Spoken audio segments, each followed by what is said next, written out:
अगर मैं आपको बोलूँ कि इस रोड को आप क्रॉस करोगे उसके बाद आप कभी भी वापस नहीं आ सकते और आपको वहीं ज़िंदगी भर काम करना है। और ज़िंदगी भर काम भी इस स्थिति में करना है कि आप हर दिन मौत के लिए तरसो। तो क्या आप इस रोड को पार करोगे? 1924 में जब स्टालिन रशिया का लीडर बने तो उनका एक ही सपना था, रशिया को एक पुअर कंट्री से एक इंडस्ट्रियल सुपर पावर बनाना। लेकिन तब रशिया के पास ना इतना पावर था ना इतना पैसा था, तो जिसकी भरपाई करने के लिए स्टालिन बनाता है फोर्स लेबर कैंप। इनमें उन लाखों लोगों को भेजा गया जिन्होंने कुछ छोटे मोटे क्राइम किए हैं या स्टालिन को अपोज किया है। मोस्टली ये पॉलिटिशियन, राइटर एंड इवन बाहर से आने वाले टूरिस्ट होते थे। इन सब से फोर्स लेबर करवाई जाती थी 15 से 16 घंटे हर दिन, वो भी बहुत ठंडी में, और बदले में इनको ना के बराबर खाना दिया जाता था।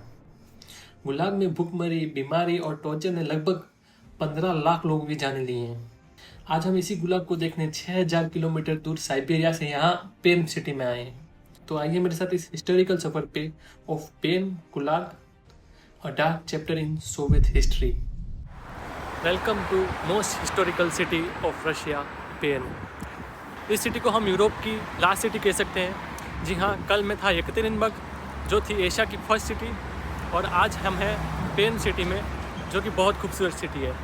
आज हम जा रहे हैं एक इंटरेस्टिंग प्लेस जो इस सिटी को बहुत हिस्टोरिकल बनाता है, वो है पेन गुलाग। गुलाग यहाँ से लगभग 100 किलोमीटर दूर है, तो मैं श्योर नहीं हूँ वहाँ पे कोई बस जाती है या नहीं जाती, वो हमें बस स्टॉप पे ही जाके पता पड़ेगा।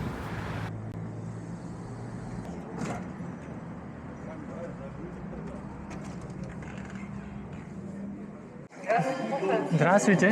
Мне надо билет Кучино. Путина? Да.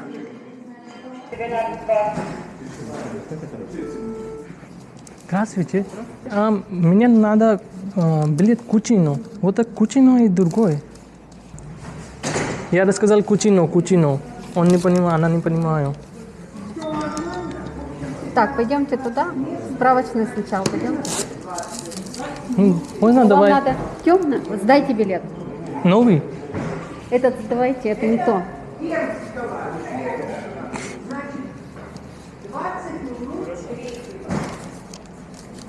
Извините, это другой билет. Я хочу Кучино. Путина? Кучина. Давайте сюда билет. हुआ, पहले इन्होंने मुझे गलत टिकट दे दिया और मैं जहाँ वहाँ पहुँचा तो मुझे पता पड़ा कि गलत टिकट है। अब मुझे ये दूसरा टिकट दिया और पहले का रिफंड दे दिया।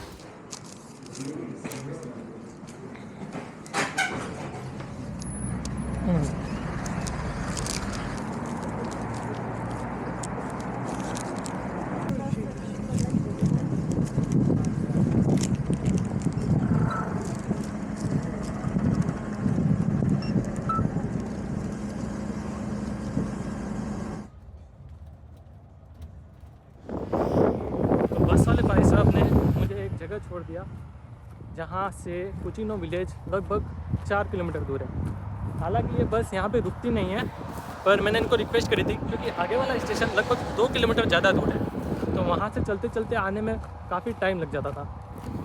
गुलाग की लोकेशन हमेशा एक सीक्रेट जगह बनाई गई थी जो शहर से काफ़ी दूर हुआ करती थी। इसका रीज़न ये था कि जो भी अंदर प्रिजनर्स हैं वो अगर भाग भी जाएँ तो वो ठंड में ही मर जाएँ। मतलब 100-200 किलोमीटर तक तो कोई सिटी मिलती ही नहीं थी, ना कोई गांव मिलता था। तो इस कारण से ये जो एरिया है गुलाग, वो लगभग पेन से 100 किलोमीटर दूर है।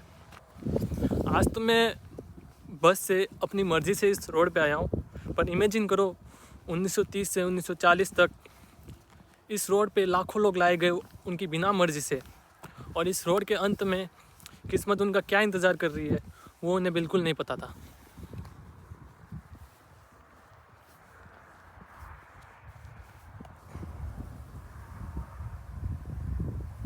जब 1991 में सोवियत संघ आया तो उन्होंने सारे गुलाग सिस्टम को बंद कर दिया गया।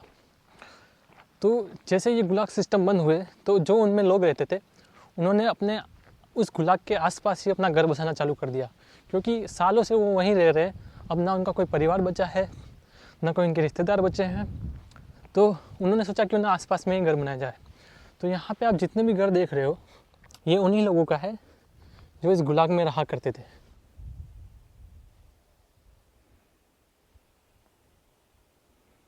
ये पीछे आप जो प्लेस देख रहे हो ये मोस्ट प्रोबेबली उस टाइम की लाइब्रेरी रहा करी होगी। जब सोवियत संघ ख़त्म हुआ और सब लोगों को गुलाग से आज़ादी मिली तो उन्होंने खुद के लिए और उनके बच्चों के लिए एक लाइब्रेरी बनाई होगी या छोटी सी स्कूल बनाई होगी, क्योंकि ये अब जगह बंद कर दी गई है तो मैं श्योर नहीं हूँ अंदर क्या है, पर मेरा मानना यही है।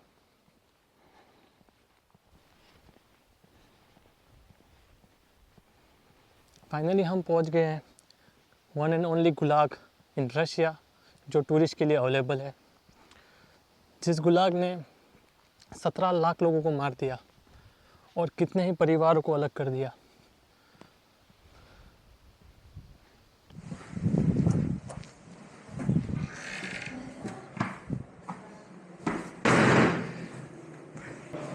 Здравствуйте. Я хочу посмотреть ГУЛАГ. Пожалуйста, покупаем билеты. Здравствуйте. Здравствуйте. Сколько стоит? Пойдете самостоятельно или с аудиогидом? Ну, я просто хочу myself. Вы понимаете английский? Я... Ну, давай. Да. Я турист в Индии, я хочу посмотреть. Идешь в Индию, посмотри ГУЛАГ. Ну, я просто хочу с вами. Я понимаю, я посмотрю много видео, как ГУЛАГ. Тогда Хорошо.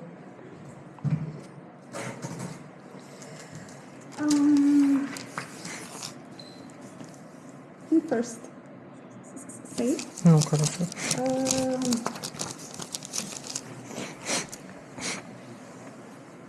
We have the working area, this, and the living area, Понимаю. and the maximum security area. Хорошо. This place.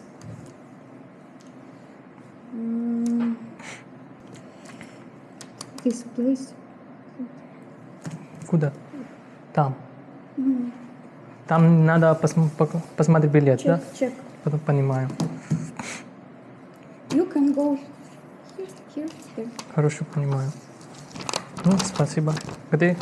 Там? तो सबसे पहले आता है विजिटर रूम। कोई भी लोग जो कैदी को विजिट करने आते थे उनको पहले यहाँ 2 सिक्योरिटी से निकलना पड़ता था। उसके बाद वो इस जगह पे आके अपने कपड़े वपड़े सब चेंज करके नए कपड़े पहनते थे और फिर वो आते थे विजिटिंग रूम में। कुछ कैदी के रिलेटिव अगर शॉर्ट विजिट के लिए आए तो वहाँ पे कैदी बैठता था, ग्लास के इस तरफ उसके रिलेटिव बैठते थे और यहाँ पे बैठता था एक इंस्पेक्टर। अगर इंस्पेक्टर को कोई भी कैदी और रिलेटिव की बात पसंद ना आई तो वो मीटिंग उसी समय ख़त्म कर सकता था और वापस रिलेटिव को अपने घर जाने को बोल सकता था। ये है रूम लॉन्ग विजिट के लिए। गुलाग सिस्टम में कुछ ऐसे भी लोग थे जो कि काफ़ी बड़े पॉलिटिशियन थे। जो भी स्टालिन के अपोज में पॉलिटिशियन थे उनको भी गुलाग सिस्टम में डाल दिया जाता था। तो कुछ लोग लॉन्ग विजिट के लिए भी आते थे तो उनको स्पेशल जगह दी जाती थी रहने के लिए। तो यहाँ पे कैदी रहता था और यहाँ पे रिलेटिव रहते थे, पर उनको 1 वीक 2 वीक से ज़्यादा समय नहीं दिया जाता था। वो भी इनका काम का देखा जाता। अगर कोई कैदी बहुत अच्छा काम कर रहा है तो ही उसको ये मौका मिलता था। जब शॉर्ट विजिट के लिए रिलेटिव आते थे तो वो अपना खाना इस किचन में बना सकते थे। इस किचन की सुविधा देख लो आप, तो इसमें एक सिंक है, एक कुकर है, एक गैस स्टोव है, थोड़े से कप, फ्रिज, एक होल्ड और ये कुछ पुराने बर्तन हैं जो अभी तक बताए गए हैं। ये उसी टाइम के बर्तन हैं, ये नए बर्तन नहीं है। ये आप देख सकते हो उसी टाइम के बर्तन हैं।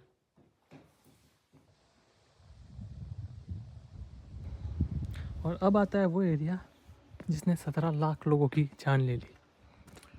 ये है फर्स्ट फेंसिंग और ये है सेकंड फेंसिंग और इसके अंदर पूरे रशिया से लाए गए वर्कर और लाए गए क्रिमिनल को अंदर डाला जाता था और ऐसी ऐसी चीज़ें उनके साथ करी जाती थी कि वो रोज़ तड़पते थे और अपनी ज़िंदगी को कोसते थे।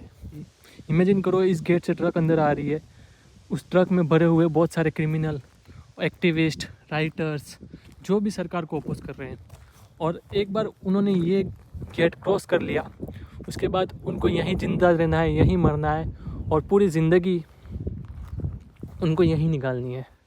तो हम भी इस गेट को क्रॉस करते हैं आज और उम्मीद करते हैं कि हम वापस भी जा सकें।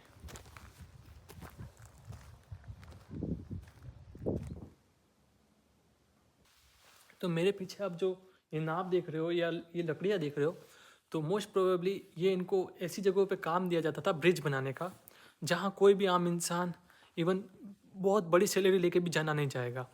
लेकिन इन फोर्स लेबर को फोर्स किया जाता था -50 -40 में ऐसे ऐसे गांव जाना, ऐसे ऐसे जगह जाना जहाँ इनको ये काम करना पड़ता था। ये भारी भारी भरकम खुद ये लोग उठाते थे बिना किसी मशीन से। और रेल रोड बनाना, यहाँ से कुछ लोग मगदान भी जाते थे। मगदान का जो रोड ऑफ बोन्स है, जिसको रोड ऑफ हड्डियाँ कहते हैं, उस रोड को बनाने में भी लाखों लोगों की मौत हो गई है। कहते हैं कि मगदान जब रोड बन रहा था, रोड ऑफ बोन्स, तो उसमें इतनी सारी डेथ हुई कि लोगों को कंफ्यूज हो गए कि डेड बॉडी फेंके कहाँ। तो उन्होंने जैसे जैसे रोड खोद रहे थे ऐसे ऐसे डेड बॉडी गाड़ना चालू कर दिया। तो कहते हैं वहाँ पे हर 1 मीटर पे एक डेड बॉडी है।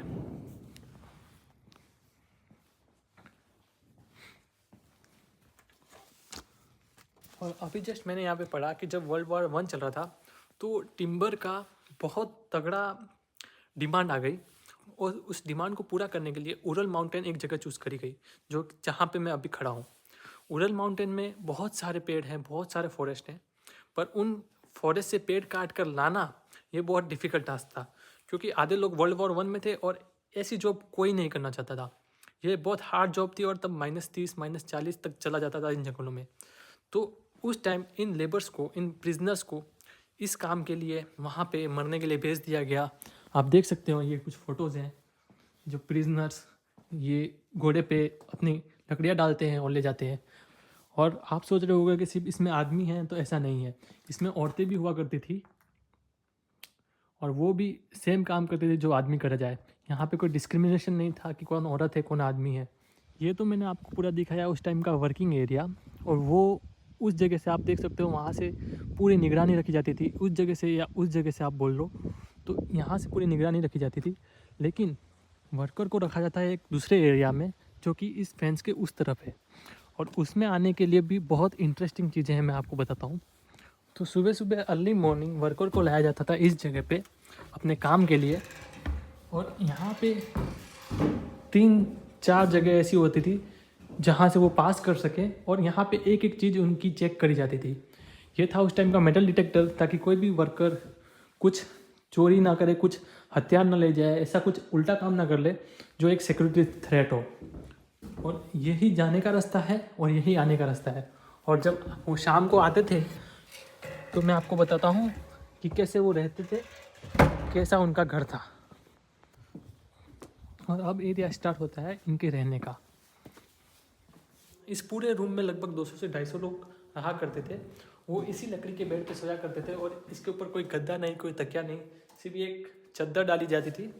हर पे 4 लोग 5 लोग, औरत हो या आदमी हो या बच्चे हो, सब एक साथ सोया करते थे। और यहाँ पे काफ़ी डिसीजेस, काफ़ी गंदगी और ठंड काफ़ी होती थी, तो उसी के चक्कर में यहाँ पे बहुत मृत्यु तो यहीं हो जाती थी।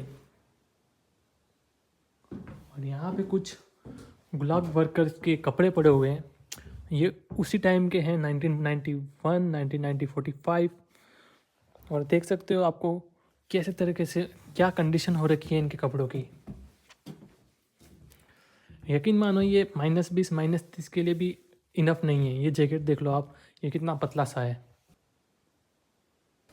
अब हम आते हैं इनके मेडिकल डिपार्टमेंट में, क्योंकि ये काफ़ी एक्सटेंसिव वर्क था, तो चोटें होना आम बात थी। और उन चोटों को रिपेयर करने के लिए, कोई घायल हो जाए उसके लिए था ये स्पेशल मेडिकल रूम। और इसमें आपको सुविधा बताएं तो यहाँ पे डॉक्टर बैठा करता था, यहाँ पे इनका वेट लिया जाता था और यहाँ पे इनका इलाज करा जाता था। ये मेडिकल डिपार्टमेंट बस नाम के लिए था, इसका यूज़ बिल्कुल भी कुछ नहीं आता था, क्योंकि 100 में से हर महीने 15 लोग मरते थे, हर महीने। आप इमेजिन करो, इनका टारगेट यही था कि लोगों को ज़्यादा से ज़्यादा मारा जाए, क्योंकि इनके पास इतने लोग थे और खाने का इतना कम था कि ना ये खाने का पूरा कर सकते हैं और ना इनको संभाल सकते हैं। और अब आता है इस गुलाग का सबसे डरावनी जगह और सबसे खतरनाक जगह, जो कि है ये पनिशमेंट सेल।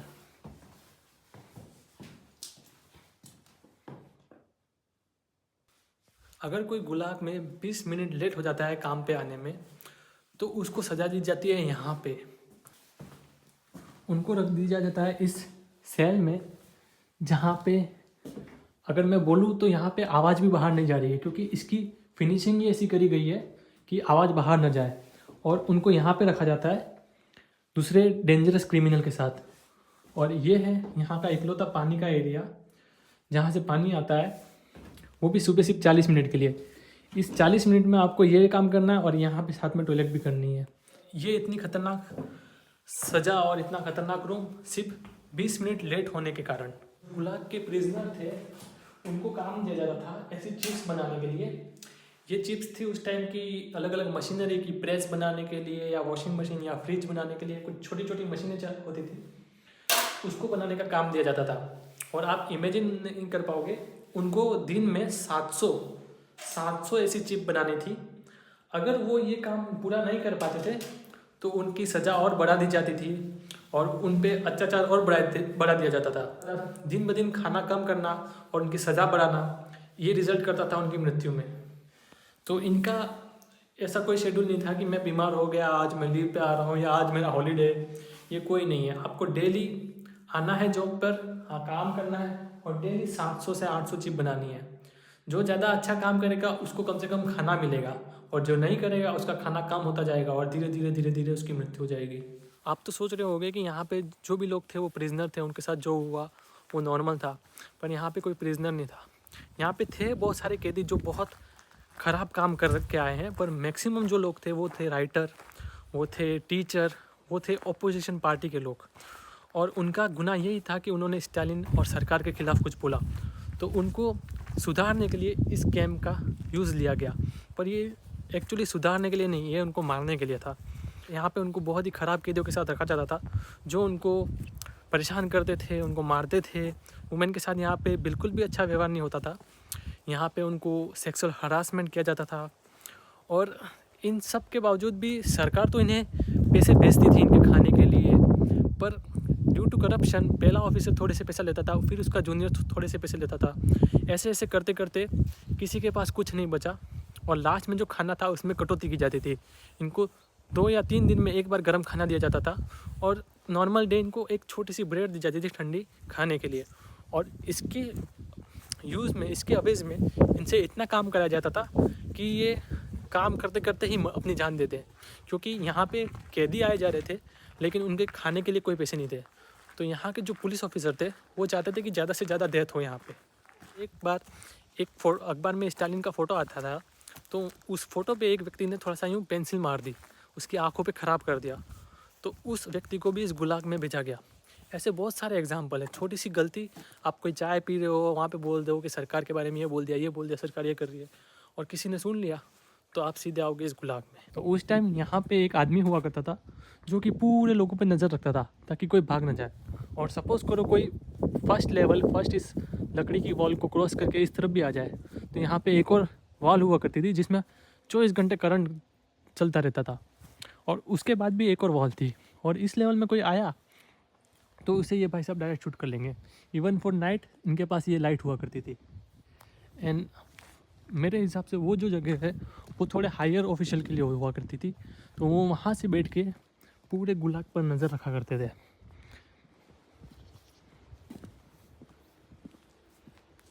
और अब आती है ये आखिरी जगह जो मैं आपको स्पेशली बताना चाहता हूँ। सारे प्रिजन को टॉर्चर कर करके एक जगह पे लाया जाता था दिन के 40 मिनट, जहाँ ये 40 मिनट ओनली 40 मिनट थे उस दिन के, जहाँ वो अकेले में इस रूम में आसमान देख सकें। इसको इसलिए किया जाता था ताकि लोग पागल ना हो जाए।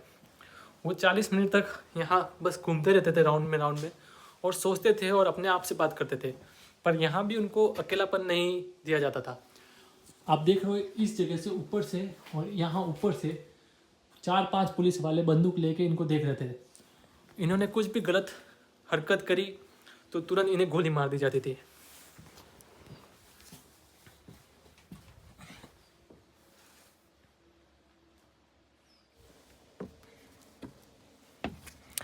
तो यहाँ पे खड़े रहते थे जेलर और देखते थे कि अंदर कैदी क्या काम कर रहा है, वो प्रॉपर घूम रहा है या नहीं घूम रहा है, या कुछ ऐसी हरकतें कर रहा है या चिल्ला रहा है। उनको वैसे सारी आज़ादी थी, लेकिन कुछ अगर वो ऐसा काम कर ले जैसे कुछ चाकू छिपा के खुद को मारने आए या ऐसा कुछ काम करे तो ऊपर से इनको गोली मार दी जाती थी। तो भी हम इससे बहुत कुछ सीख सकते हैं, क्योंकि इतने सारा टॉर्चर होने के बाद, इतने सारा प्रताड़ित होने के बाद, तो भी ये लोग उस 40 मिनट के सूरज को देखने के लिए तरसते थे और अकेलापन ढूंढते थे, इसमें भी ये खुशी निकाल लेते थे।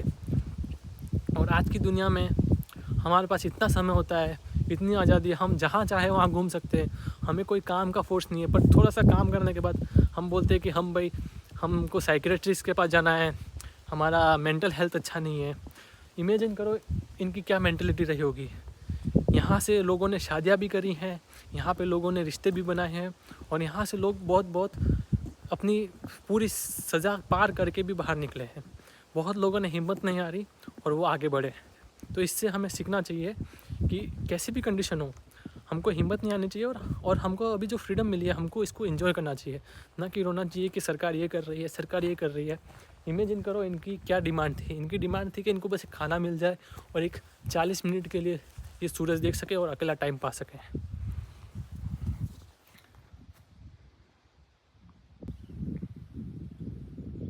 लगभग 30,000 गुलाग इस रशिया में थे, और इस सब गुलाग के होने के बावजूद भी कुछ लोगों को मानना था कि ये गुलाग सिस्टम बिल्कुल सही है। ये लोगों को एक डर पैदा करता था कि कोई भी बुरा काम ना करे, कोई भी सरकार को अपोज ना करे। और कुछ लोग आज भी स्टालिन को अच्छा आदमी मानते हैं, क्योंकि उसने वर्ल्ड वॉर 2 में इन्हीं गुलाग सिस्टम का यूज़ करके वॉर जितवाई थी। तो मैं खुद को इतना समझदार नहीं मानता कि मैं बता सकूं कि ये सिस्टम सही था या नहीं था, पर मैं प्रार्थना करता हूं कि गुलाग सिस्टम वापस इस दुनिया में कभी ना आए।